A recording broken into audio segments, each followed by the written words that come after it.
My name is Jennifer Gray Thompson, and I am the CEO of After the Fire. Welcome to the podcast, How to Disaster: Recover, Rebuild, and Reimagine. In this podcast, we bring you the very best practices, best hearts, and great ideas from other disaster-affected communities. Thank you for joining us.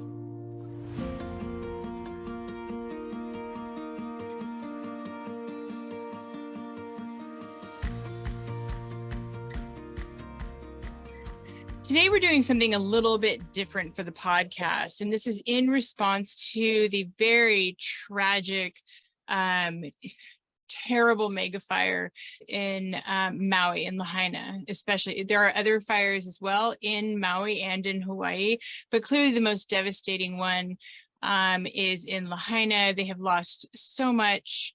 They're downtown, many homes, and so far, I believe we're at 55 lives. We were at 53 and they found 2 more last night. Our hearts are breaking for them. We do not like to see this ever again. I'd love it if I didn't have a job. That would be great.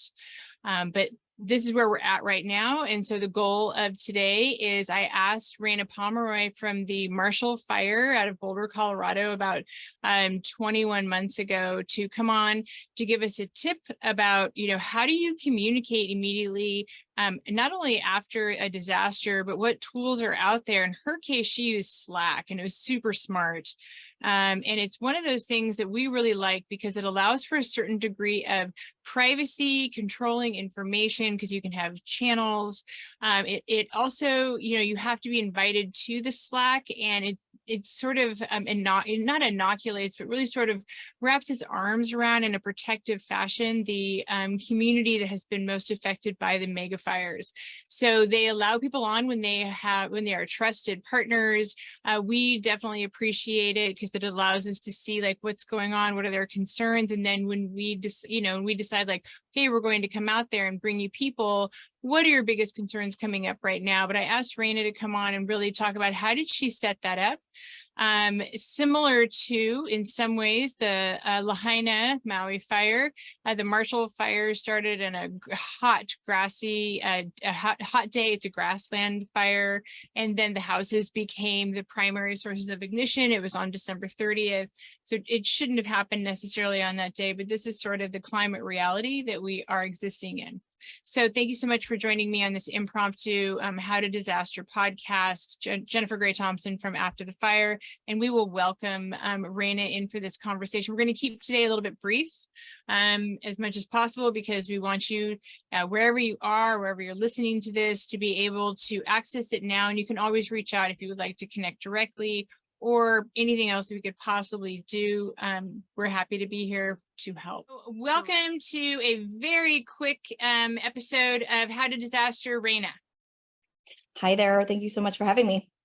Well, thank you so much for taking time out of your vacation. Tell us where you are right now. Yeah, I'm vacationing in Oahu with my family, and the winds have been so high, and I've been really worried just about before the news of the fire in Maui, and we've been thinking about our neighbors down the island.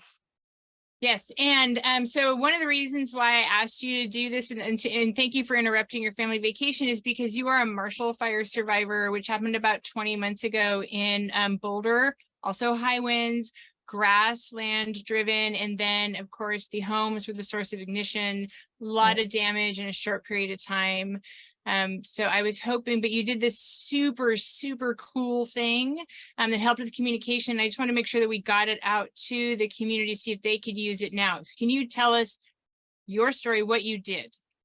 Yeah, so early in the process, probably about not even a week in, somebody had actually started a Slack community, actually several Slack communities. There's text threads that are happening and Facebook groups that are popping up and neighbors that are just trying to gather information. And there's just so much misinformation at the beginning, like, oh, I heard this and I heard that. And what we noticed really early on was that we needed to have a consolidated place where we can get as much critical mass of the folks who are directly impacted by the fire together. And because everyone was dispersed, right, like our physical locale was not together. And so we wanted to gather virtually and find ways of sharing information quickly and accurately as much as possible in the early days. And so we set up a Slack channel.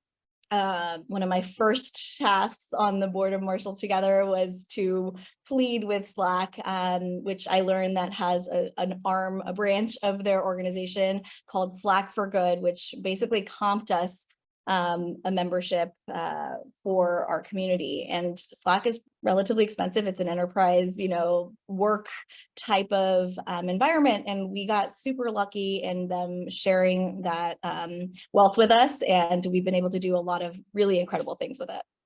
And Marshall Together is the group that was formed by emergent leaders, which I love, always the secret sauce in any disaster, which are people who were fire survivors or people who wanted to help them, who kind of stood up to help walk their community through this really terrible event.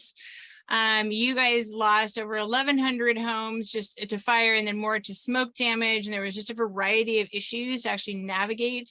One of the things that was so smart that I was really happy because I had not seen this in all of my wildfire experience, is that it gave you an element of privacy too. So can you talk about the two parts of really how hard it is to get good information, but also so people don't pop into, like on Facebook, who should not actually be there?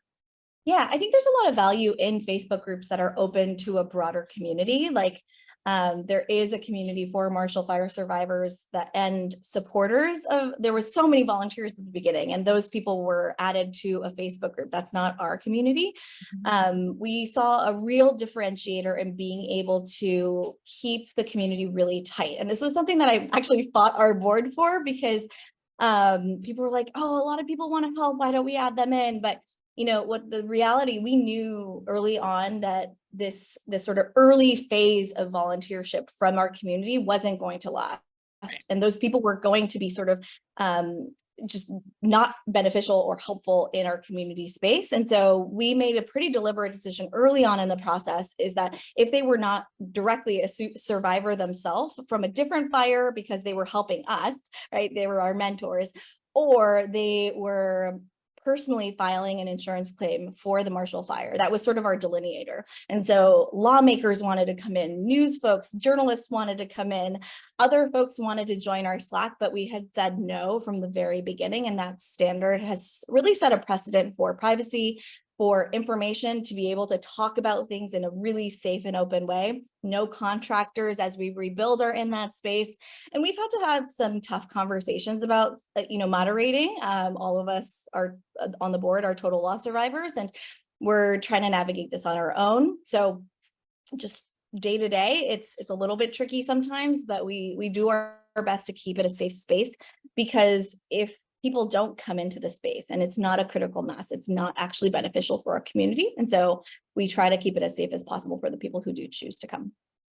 So I really love that. And I was really honored when you allowed us on. So thank you for that. Really just because it's easy, it's better for us just to look to see where you're at, because it helps me figure out how to bring people or services or connectors. But I also know that you'll ask for what it is that you need, and you're going to learn so much as one of the leaders in your community by having, all of the Slack channels. So for people who are not familiar with Slack, can you explain how the channels work? Because I love that. And it's just so smart. Why was that so successful, having these channels? Yeah, I think of channels as rooms.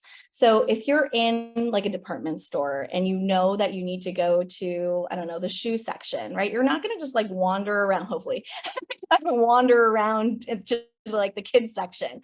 The signage is there so that you know exactly where to go.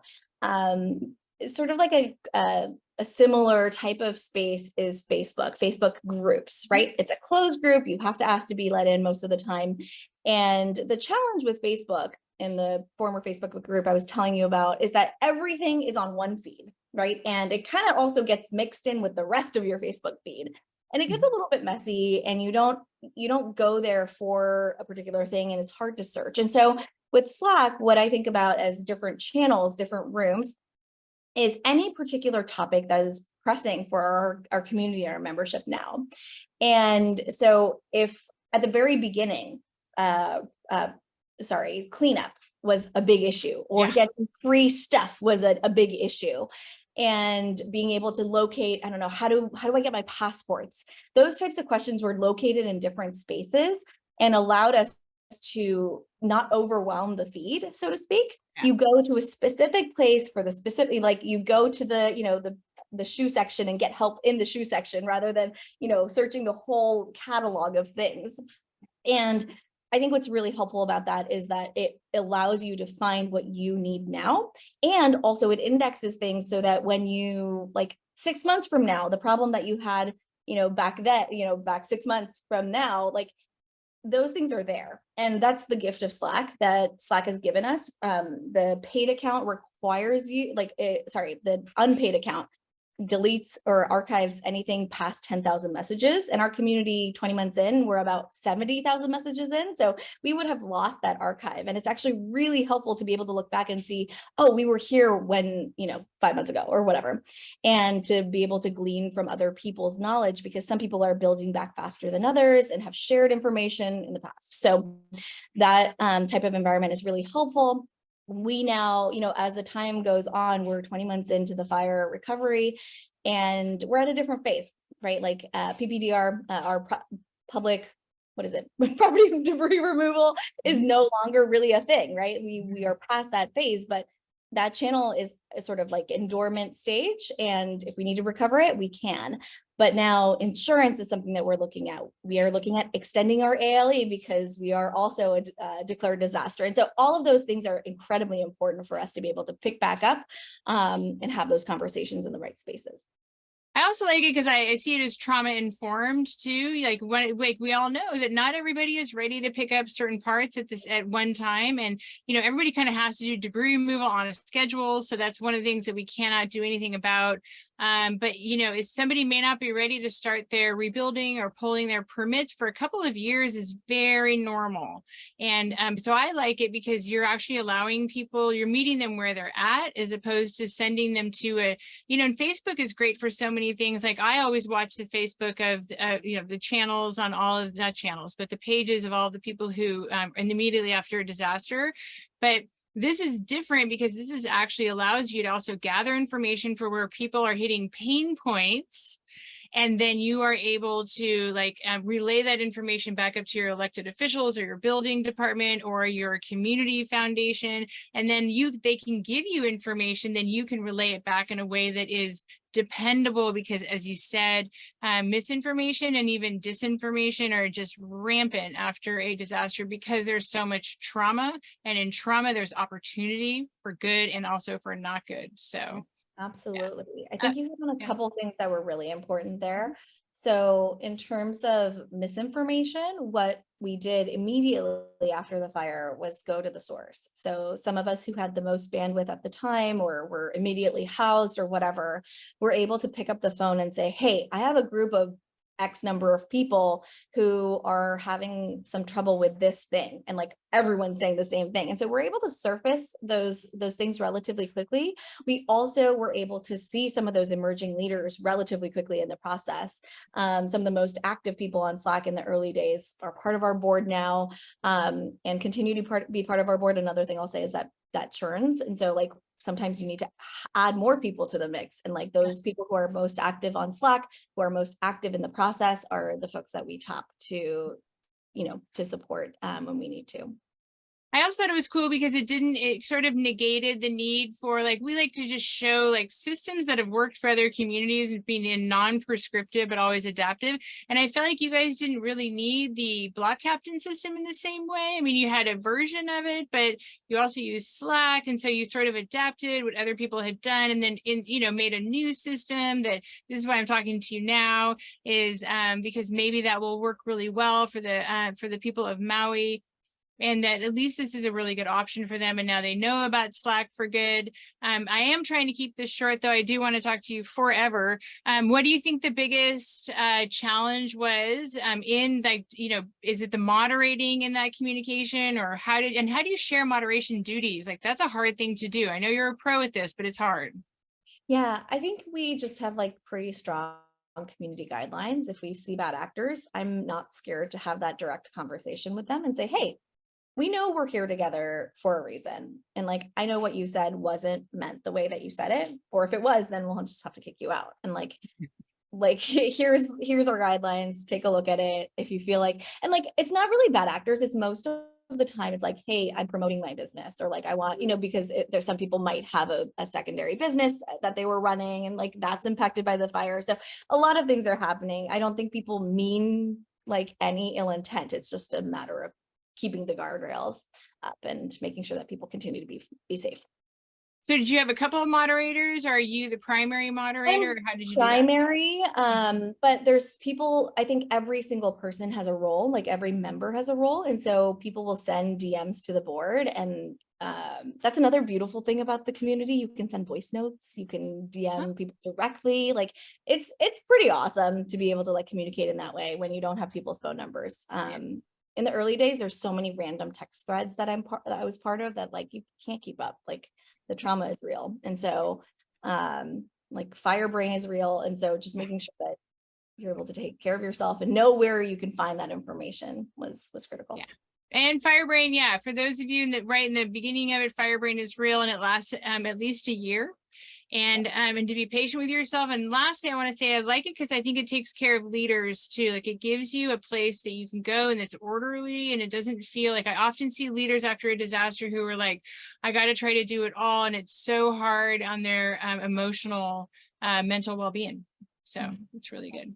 Thank you, Reina, for this really quick episode. And is there anything that I should have asked you that you'd like them to know in Lahaina that I haven't mentioned? Marshall Fire folks have been talking about you all on Slack. We are so devastated for what is going on in your community, and we're here to help. We are here to lend an ear and here to help. And I hope that anything that we learn, we can pass along to you if it's helpful.